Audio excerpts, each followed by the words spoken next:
Uno de los campos en los que pensamos que el trasplante pediátrico va a avanzar muchísimo en los próximos años y por eso hemos puesto nuestro grupo ha apostado por esta línea de investigación, es el de la tolerancia.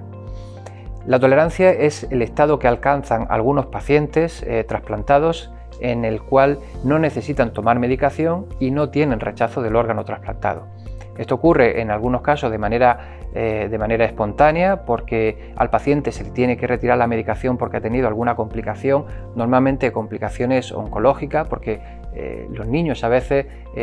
como efecto secundario de la inmunosupresión, lógicamente bajan mucho las defensas y no pueden combatir la aparición de cáncer que ocurre de manera espontánea. Cuando tus defensas funcionan bien, esas proliferaciones digamos que no ocurren, esas proliferaciones tumorales, pero cuando tus defensas están muy bajas no tienen freno, de manera que con frecuencia desarrollan el llamado síndrome linfoproliferativo o tumores relacionados como el linfoma. En estos pacientes la primera medida muchas veces es minimizar o retirar la inmunosupresión y entonces en ese escenario puede ocurrir un rechazo. Cuando no ocurre un rechazo y el paciente sigue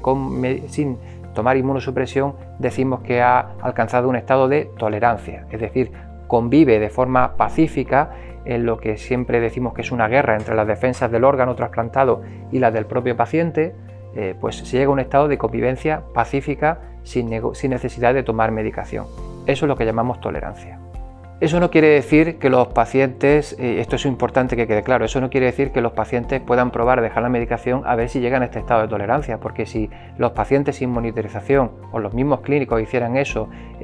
sin tener los controles adecuados, podrían perder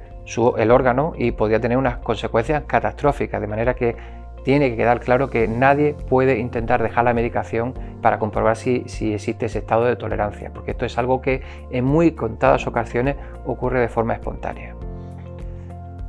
Lo que tratamos es de investigar, lo que hemos tratado durante mucho tiempo es investigar en qué situación se puede alcanzar este estado de tolerancia, cuáles son las variables que intervienen y qué factores podemos modificar nosotros. Y en los últimos años hemos visto experiencias de pacientes que además del trasplante de órgano sólido,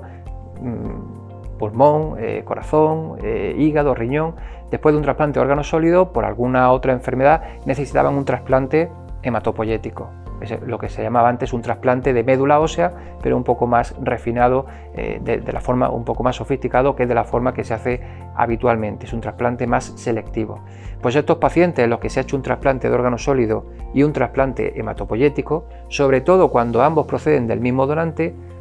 se ha visto que con